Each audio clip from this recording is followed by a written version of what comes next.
RDC est une et indivisible. De la population et de tout le monde, c'est qu'il faut tout arrêter pour faire face à cette situation. Et que nous ferons de cette terre richement bénie un réel havre de paix, de prospérité et de progrès social.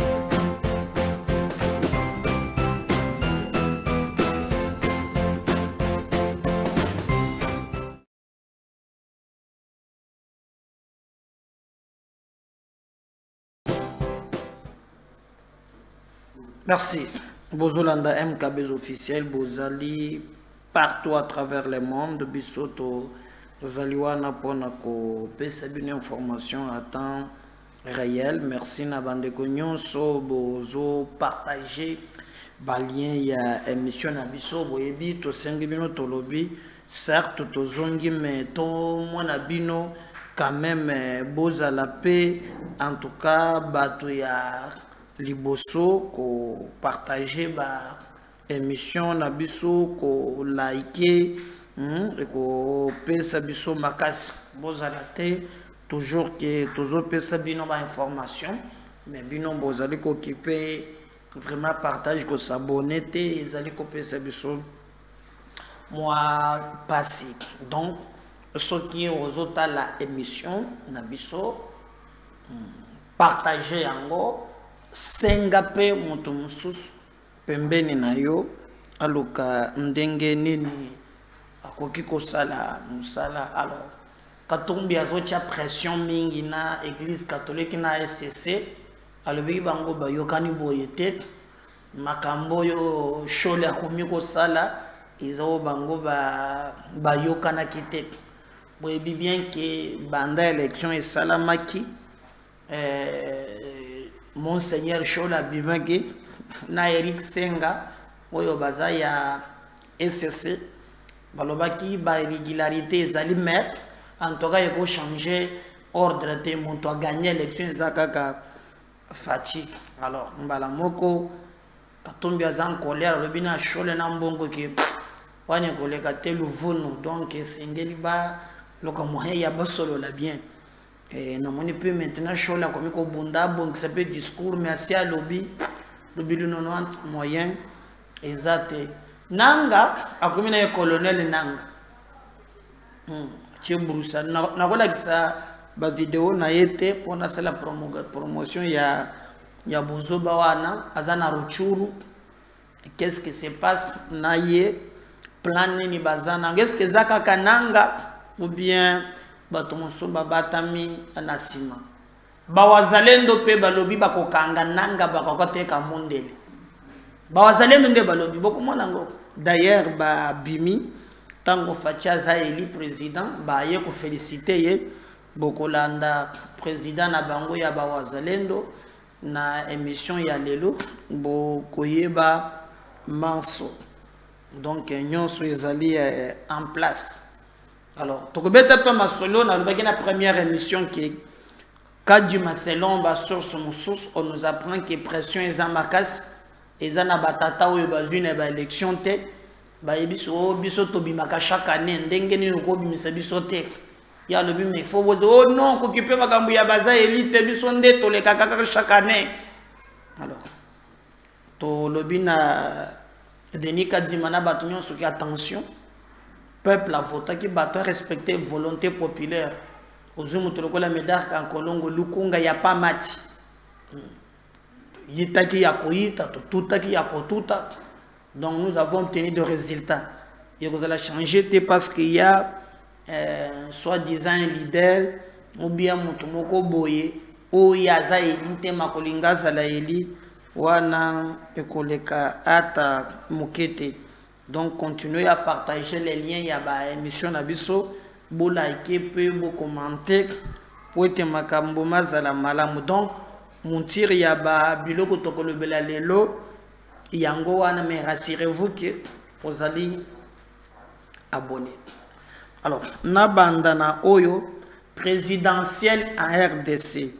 Dans un communiqué conjoint, le président de la Senco et SCC demande au procureur général, près la Cour constitutionnelle, de se saisir d'office de toute dénonciation en rapport avec les irrégularités afin d'amener la haute juridiction de la sincérité électorale, dire les droits et redorer la fierté de notre République.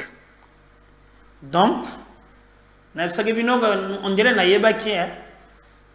que Cholena Ambongo bazui pression pas Katumbi à Kosakanate. Pression, quand je vous dis pression, c'est que pression. Au moins, parce que calquer les alakim de calquer les alakiboy. Katumbi a ça préparé qui baris moko boy ba ya aw.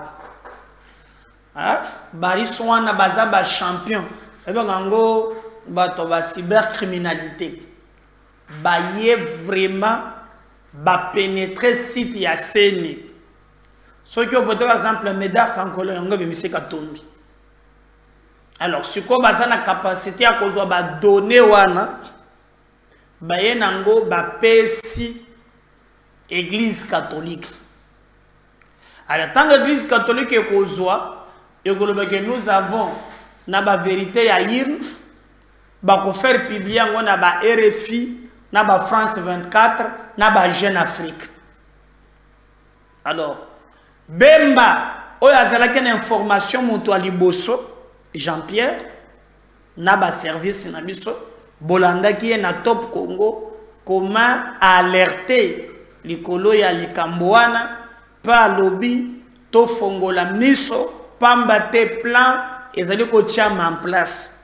Alors ambongo na shole bebi plan était kami moyeto ko manango tina suka ezate parce que soki botali na ebandeli zel oyo ambongo na shole bazalaki na yango komaki un peu compliqué. D'ailleurs je vous rappelle soki botali avant tango ba valider candidature ya Katumbi bomonaki comment Chole abimi il a félicité la CENI et Katumbi par son tour il avait fait bazalaki trop sûr que likambo bango ba piégé na niveau ya serveur avec le risque ba ko permettre que ba kota na serveur ya CENI pour bazwa ba donner pour ba kende nango ba pèse Église catholique. Dès lors que Simbité et Pessimbutumbutu, et quand on a publié le résultat, bon, on a dit comment Chole, allié Mounoko, malgré volonté, il y a un choix. Alors, SCP, voilà. Où est Monseigneur Chole? Où est Monseigneur Eric Seng? Oya catholique, oya SCC. Parce que mi baleba mi kuti devant cette hypothèse, balobi metoko sala ndengenini. Po biloko ngo photo sala isimbité. Ndeba bimi balobi mbon na komuni ba raté, ba irrégularité ezali, mais en d'autres termes, nde to moni sko bango ba bimisi maloba balobi et ko changer nango et le côté. Donc, va reconnaître en d'autres termes, élection, il y a Félix Tshisekedi. Katumbi a tomboga et rouge. Selon les informations, et Tikalika qui est sur la makofi. Jamais, bino boko le bate que élection wana, Félix a gagné. Bolo bakaka que non, il a triché, ngayi, bino catholique, bozana ba vérité des urnes. Je ne parle pas de Mikolo Nyon, Soganga Bakinda Kanga, Ngana Lobaka, Ngana Lobaka, Tengana Sina constaté.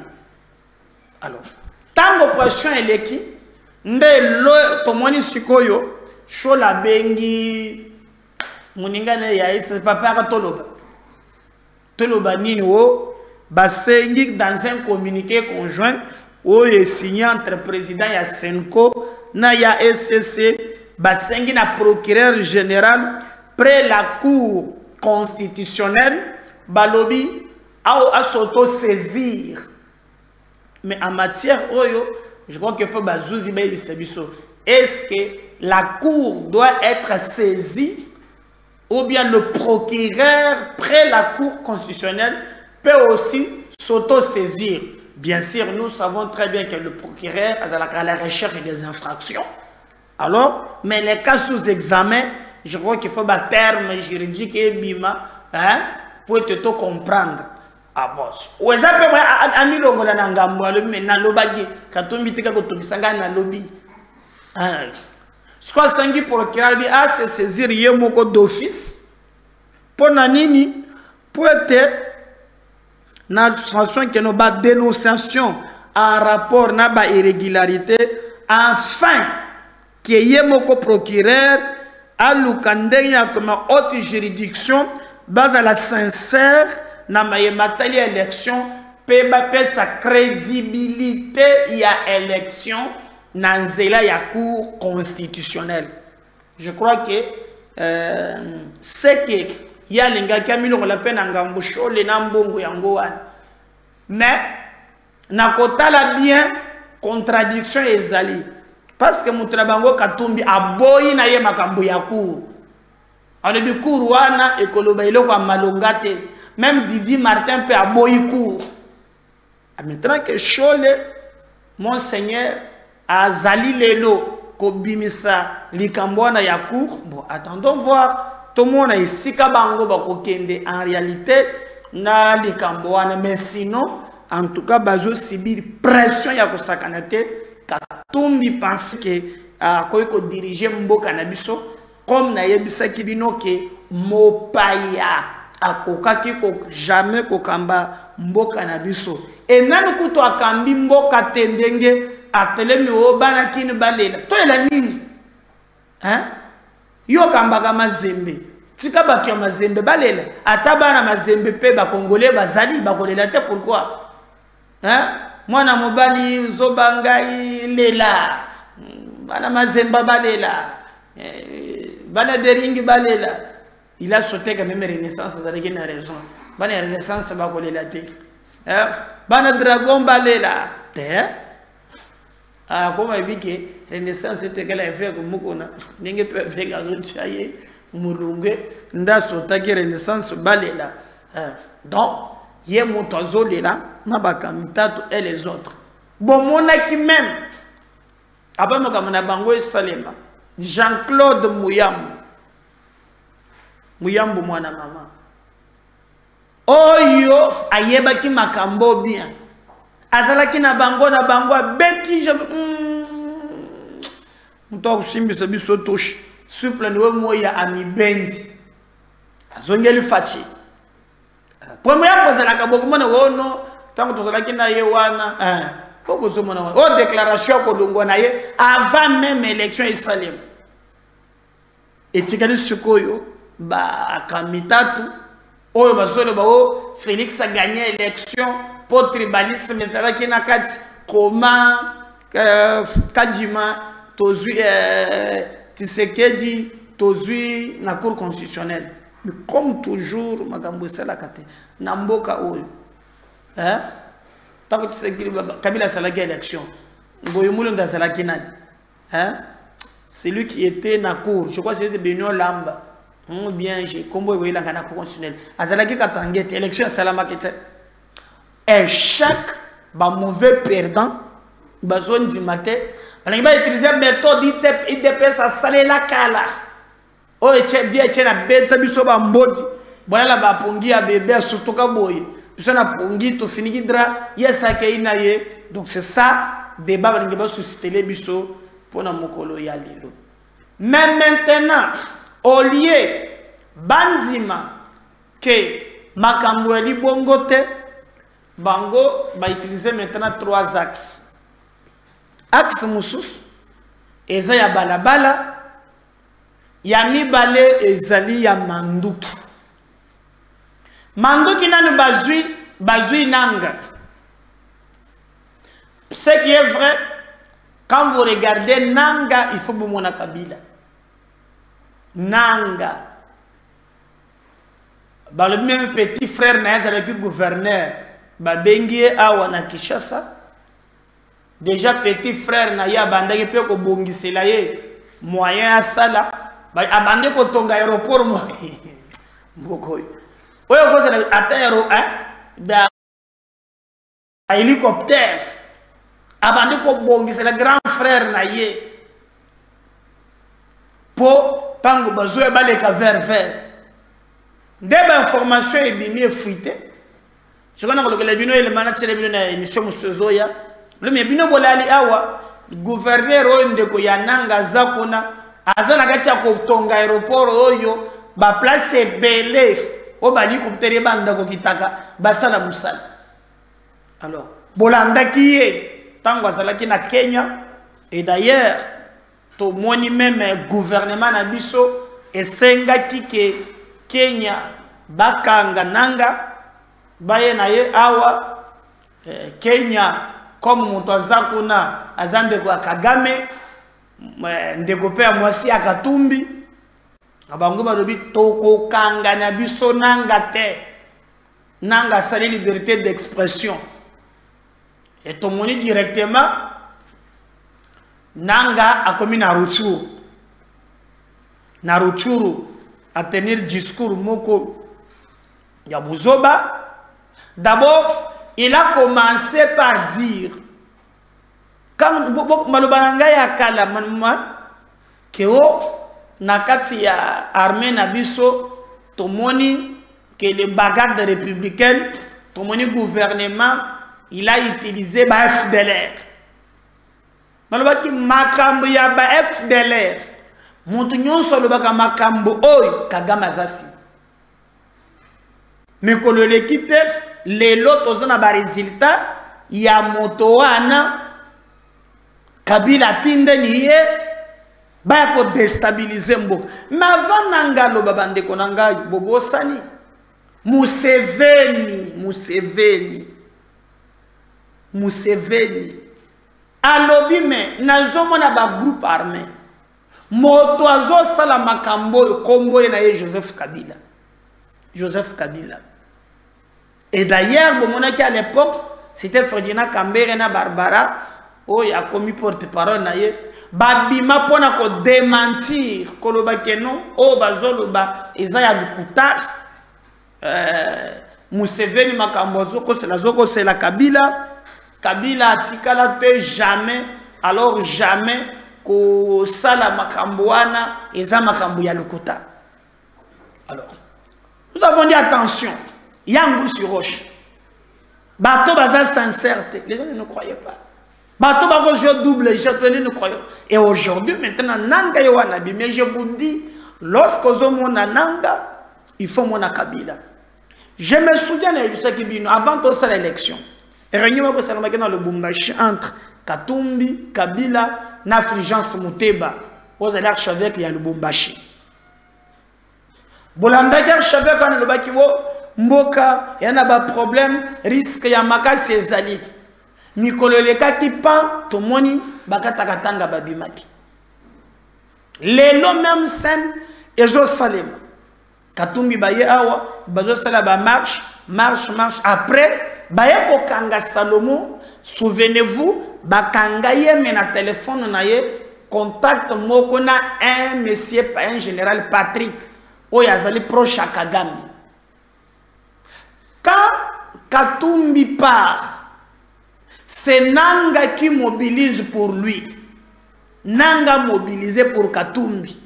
Baki Sangani, Banini, c'est Nanga qui a fait campagne pour Katumbi. Et aujourd'hui, quand vous regardez les liens, il y a Salomon, na Patrick, Nanga, na Rutshuru, na ba Sultani Makenga, ça vous montre comment ces gens bazali prêts ya kotia mboka na biso na moto. Mais tout na pona nini, pona ba intérêt na bango. Ba mini ya Kabila, hein? Ya Nanga zake na ba mine belé, selon ba botoli ba mine na ye. Et comme c'est question de vie ou de mort, et il faut engager et il est prêt même à y pouvoir affronter armée na mboka na biso pour na ba bêtise na yewan. Mais j'ai suivi quand même le gouverneur militaire oyo azali kuna ndenge azali ko lobela makambo ya Nanga to landa ye. On revient juste après pour continuer avec notre émission. Nanga a dit aussi, l'a répété. Il a dit non, voilà, on commence même à doter Et c'est qui ça?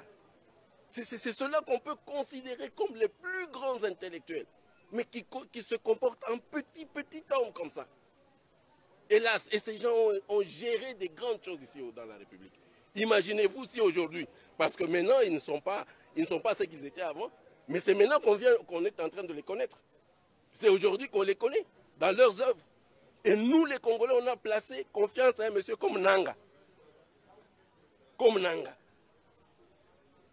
Qui peut aujourd'hui, sans gêne, dire que le gouvernement, comme par hasard, nous, le gouvernement, on est allé doter, donc le gouvernement ici, c'est moi qui le représente, doter à côté. Mais mes chers frères, même un fou là qui passe sur la rue ici, vraiment, est-ce qu'il peut dire des choses comme ça?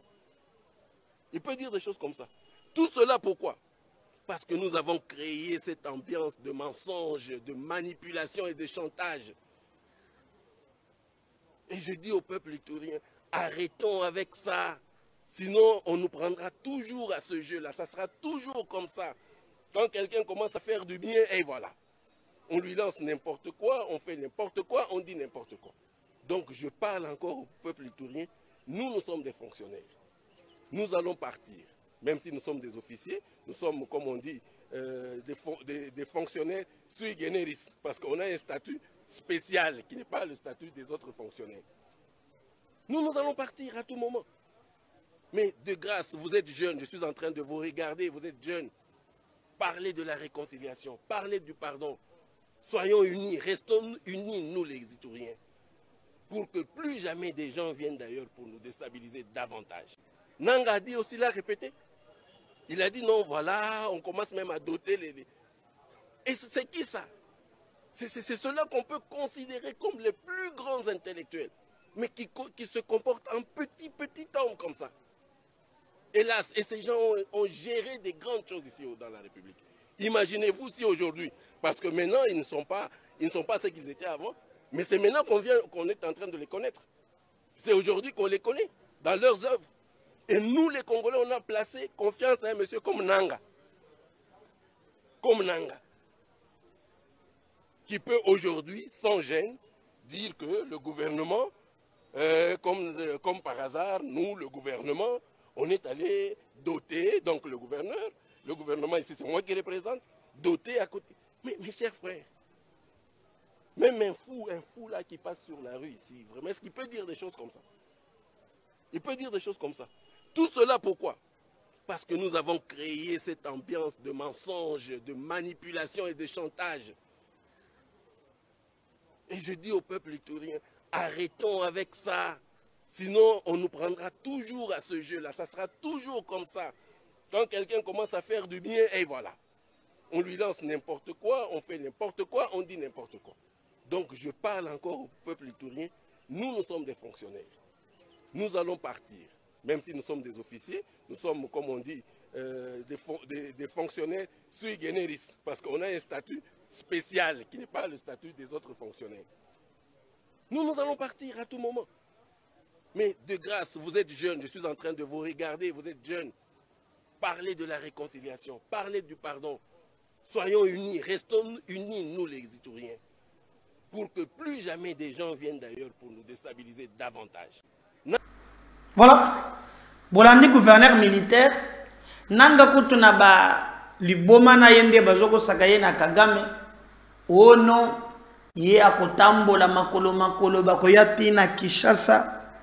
Comme basiba saraki plan lobi na koya na émission moko na zoya na koya na élément moko ndeko moko azali ko expliquer expliquer comment ndeko na ye abande ko pese ba mine, comment il planifiait makambo belé ngo tiaki en place. Il y avait un peu de liens là. Azuma Peter Kazali souple ne we moya bengie na awana Kinshasa pour ya ko justifier makambo moi mingi oyo babanda ke koloba. Au moment que lui s'apprête pour te aya asala buzoba bolobi azana rutshuru déjà gouvernement na biso bato bandaki koloba ke ba EAC ba ko kendete ba militaire tout dernier contingent elongwe Donc bato ya se ba longo seke dia lobby oya kotika la en tout cas et vous allez kambo mususu bolungo na mboka na biso ba longo. Alors nos forces armées maintenant baza na kati ya kozwa bisika wana pe manduki ezali bokindenge fatia lo bakina campagne que tout oyo ezali vraiment la guerre à la guerre comme à la guerre ndeto ko salela yango.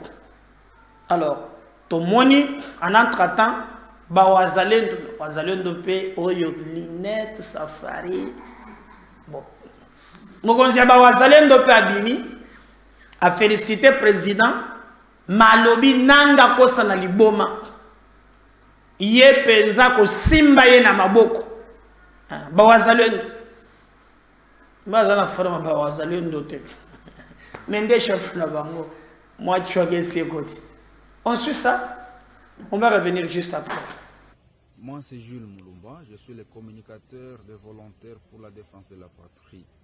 Je viens devant l'opinion nationale et internationale présenter mes sincères félicitations à son Excellence, Monsieur le Président de la République, Félix Tshisekedi Tshilombo, pour sa réélection à la tête de la République démocratique du Congo avec un score jamais réalisé, notamment 73,34%.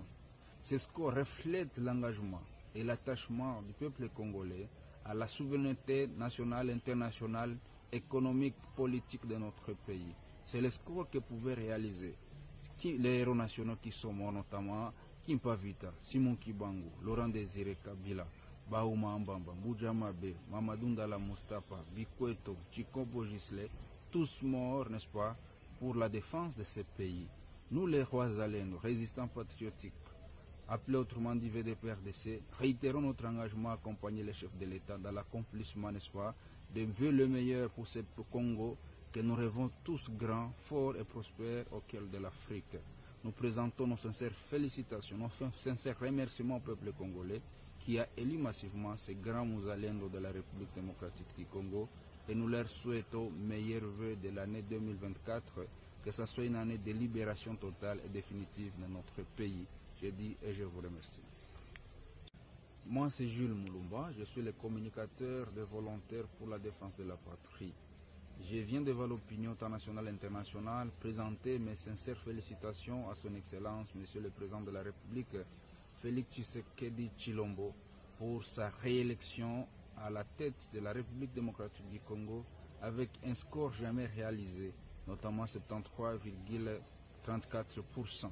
Ce score reflète l'engagement et l'attachement du peuple congolais à la souveraineté nationale, internationale, économique, politique de notre pays. C'est le score que pouvaient réaliser les héros nationaux qui sont morts, notamment Kimpa Vita, Simon Kibangu, Laurent Désiré Kabila, Baouma Ambamba, Mbuja Mabe, Mamadou Ndala Moustapha, Bikweto, Chikombo Gisle, tous morts, n'est-ce pas, pour la défense de ce pays. Nous, les rois Zalendo, résistants patriotiques, appelés autrement dit VDPRDC, réitérons notre engagement à accompagner les chefs de l'État dans l'accomplissement, n'est-ce pas, de vœux le meilleur pour ce Congo que nous rêvons tous grands, forts et prospères au cœur de l'Afrique. Nous présentons nos sincères félicitations, nos sincères remerciements au peuple congolais qui a élu massivement ces grands Mouzalendo de la République démocratique du Congo et nous leur souhaitons meilleurs vœux de l'année 2024, que ce soit une année de libération totale et définitive de notre pays. Je dis et je vous remercie. Voilà, wana bazalendo balobi bango baza prêt. D'ailleurs, ba féliciter président, baza ba volontaire et balobi bakosila nanga za na folie na ye alobi ke ye ndinga zawana na ba Kagame bako renverser régime par les arbres bako tambola ti Kinshasa. Bemba pe alobi po bo simba vraiment loba ki ngai na zalate nde na konjima bosala likambo ya ndenge wana. Donc il y a moi makambo mingi ezali kolobema autour ya nini wana meboye bake nanga Corneille azana ruchuru bazali ko tenter ba utiliser nzela o ya manduki comme ba mesani koleka en tout cas ezali te. Alors numéro musus oyo po c'est la République des numéros vient abisomogo pa zape moto ba numéro abimi pe dernièrement pe alekaki na kashobwe pour batu nyonso baliaki biloko ya kotumbi fo baloba balobi me yo ozoloba te minalo oloba ndo lenga bimiti afuta nyongo na ye yoka makambo alobi. Ce fut un fond semblant d'élection qui a avali l'image du pays et délabré la démocratie congolaise. Admirons en français, c'est comme ça pour basira na gatombi mbala mo. Monsieur ba avili, délabré. Comme ça, o loba kite vie a mi futeli nyongo na ye. Moi a forcer ni chola lobi procureur yo moko se saisir na ba flagrance wana loka quand même bongisa image ya mboka par rapport à l'élection. Comme vient Jeff Paleka kuna pour mon à l'époque c'était Mouyam. Après tout ça ndebo koma kuna vient Jeff Paleka na fota nyongo na ngalobi o salami et semblait à l'élection qui a vili l'image du pays et délabrer la démocratie. Dans un peu de temps, le dictionnaire, pour, en tout cas, pour le boyer se retourner le camouté. A fouti nyongo, vienanga, au fouti nyongo, lobby, fandana ou vienyo, c'est ça théâtre. Je sais pas, ce qui tout royo, parti na yo, bimisata, dépôt, où y a des macamis, mais ça petit frère, il y a ministre, il y a Okundi, hein? Oui, Bimaka Zalaka ministre, tantôt Yoana, je sais pas tout ce qu'il y a mais en tout cas, Emery Okundi, je crois. Ce qui pense Yoana, on t'a mis le tour mais en tout cas, dans le système, les aliviers, ce système, il y a Tchibula, le 90, souple, il y a ceux qui, en tout cas, au préparé qui bien été, au couleur de Nayo, le Bibana qui n'a pas baléla. Et je vous ai dit clairement, et c'est là qui pratiquement impossible. Les gens qui recourir na ba minduki, donc susciter nanga plan au ba choix qui na Salomo Kalonda, ba susciter nanga zo promettre qui atambo latina Kinshasa et ko simba atamukete. Élection ezali, oza convaincu te ndenge bozali, ils ont la possibilité d'ailleurs toyoki makambo belé ezali ko Kolobela Martin Fayulu n'a pas pu prendre ses pingues, il peut réagir na RFI, Bolanda quand même, oh ni candidat Fayulu a boyé la qui est à ça la boy motem et soki soulagement. Prends ses pingues le baba tu boyo kapé n'aime pas officiel. Se soulager. Martin Fayulu n'a pas perdu. C'est la démocratie qui vient de perdre. Pour Martin Fayulu n'a pas perdu, c'est la démocratie qui vient de perdre. Pour nous, c'est une infamie. Il n'y a pas eu élection. Même sous Kabila, que nous avions ensemble avec l'UDPS qualifié des Rwandais, on n'a jamais vécu une telle humiliation pour notre peuple. Et pourtant, ces derniers étaient mobilisés comme un seul homme. Martin Fayulu avait mobilisé partout où il est passé pour dire aux Congolais, vous avez voulu le changement, eh bien l'occasion est là, c'est le moment, battez-vous pour le changement. Et le peuple s'est déplacé massivement. Malheureusement, Monsieur Félix Tshisekedi et son cousin Kadima ont décidé de saboter les efforts des Congolais, d'humilier encore une fois notre peuple. Il n'y a pas d'élection. Il y a eu une fraude bien concoctée, un gigantesque désordre organisé par M. Kadima. Et nous sommes là pour le constater. D'ailleurs, vous avez vu qu'hier, au moment où on n'a pas proclamé, mais on a désigné Félix Tshisekedi encore pour la seconde fois président, et il y a eu tristesse dans la ville de Kinshasa. Matongé, qui est l'équivalent des Champs-Élysées, un désert total et il n'y avait personne. Et il a fallu qu'on entende 2 heures que l'IDP se mette du carburant dans les motos, dans les motos de ses partisans pour qu'ils sortent, pour faire semblant de se réjouir. Alors je vous propose, Prince Epengue, qu'on écoute Martin Fayoulou qui s'est exprimé hier. Monsieur Kadima et la CNI viennent de franchir les Rubicons. Honte à eux. Tout le monde sait que Monsieur Tshisekedi Tshilombo ne peut en aucun cas gagner une élection organisée en RDC régulièrement. C'est pourquoi je rejette en bloc les simulacres d'élections et les résultats farfelus de la CNI. La crise de légitimité s'enracine davantage dans notre pays. N'acceptez pas ce nouveau coup d'État. Il faut résister comme nous le demande l'article 64 de la Constitution. Il nous faut des nouvelles élections, des élections crédibles, transparentes, apaisées et impartiales. Pendant la campagne, évidemment, que chacun avait un programme auquel il tenait. Maintenant que M. Félix Tshisekedi et Kadima veulent mettre les faits dans la maison, la responsabilité oblige à ce que Martin Fayoulou, Moïse Katumbi, Dr Mukwege puissent se mettre ensemble pour éteindre les faits. Il y a une véritable menace avec ces élections. Mais j'ai entendu parler tout à l'heure de M. Muzito. Muzito n'a pas bâti campagne. C'est un imposteur. Muzito n'a pas bâti campagne.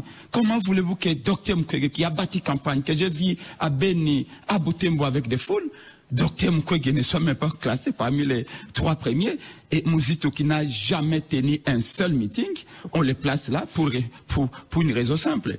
Parce que Muzito a flirté avec M. Tshisekedi depuis un moment. Et donc, il ne s'agit pas là d'une élection, il s'agit d'une sélection. M.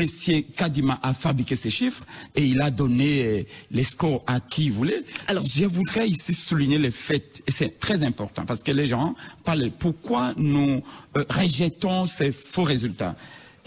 On estime à plus de 13 530 machines distribuées aux ministres, aux députés, aux sénateurs, aux gouverneurs de l'Union sacrée. Et M. Kadima nous dit, oui, la justice va s'en occuper. Mais souvenez-vous, pendant l'enrôlement, il y avait également des machines d'enrôlement distribuées. Martin Fayoulou avait fait un communiqué demandant à la CENI de se justifier sur ces machines qui se retrouvaient entre les mains des gens.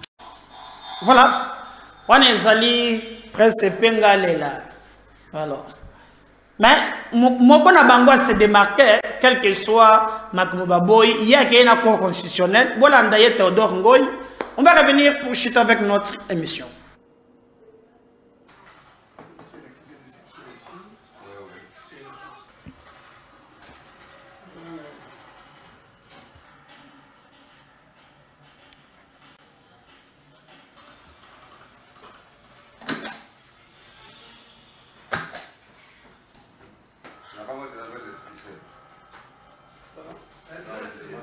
J'ai déposé une requête en contestation de la régularité du processus, c'est-à-dire notamment des opérations de vote, des dépouillements, des résultats auxquels ces élections qui ont été un simulacre ont donné lieu. J'aurais pu, comme je l'ai pensé dans un premier temps, m'abstenir de venir devant la Cour qui, sous R11 21-20, s'est abstenu de dire le droit. J'aurais pu m'abstenir, mais je me suis dit, pourquoi laisserais-je ce mal que nous avons vécu le 20 décembre 2023, un mal qui était préparé à dessein, pourquoi le laisserais-je prendre la forme d'un arrêt sans que je l'ai dénoncé?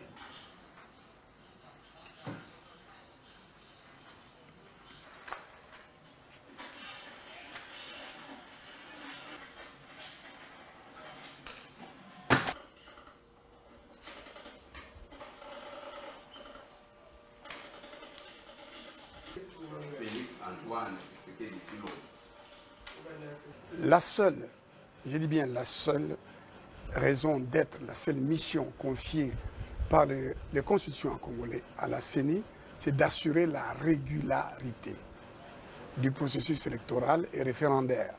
Ici, c'est le processus électoral. La CENI a-t-elle assuré la régularité? Nous allons le démontrer, mais toute la Cour constitutionnelle sait que la CENI n'a pas assuré la régularité.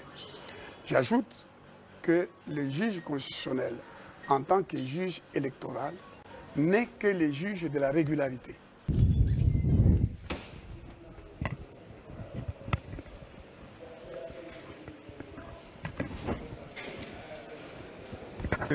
Ça va se faire voir. Non, non, il sait comment il va capter. Je me suis entretenu librement et longuement avec l'un des candidats présidents de la République avec qui nous partageons la même conviction que la CENI a à l'avance programmé d'organiser non pas une élection mais un simulacre qui profiterait à celui qui a été proclamé. Nous avons échangé longuement. Il n'était pas d'avis que je viens à la Cour. Je lui ai donné les raisons, dont certaines sont celles que je vous donne ou que je viens de vous donner, par loyauté, pas sous un homme loyal. Et la rue, c'est aussi une voie de droit au même titre que la voie de la Cour constitutionnelle. Merci. Je crois que chemin à Gozoyango, on a beau partager le lien, pour s'abonner. Je reviens à la numéro, tous des retours. Partagez ces liens. Merci.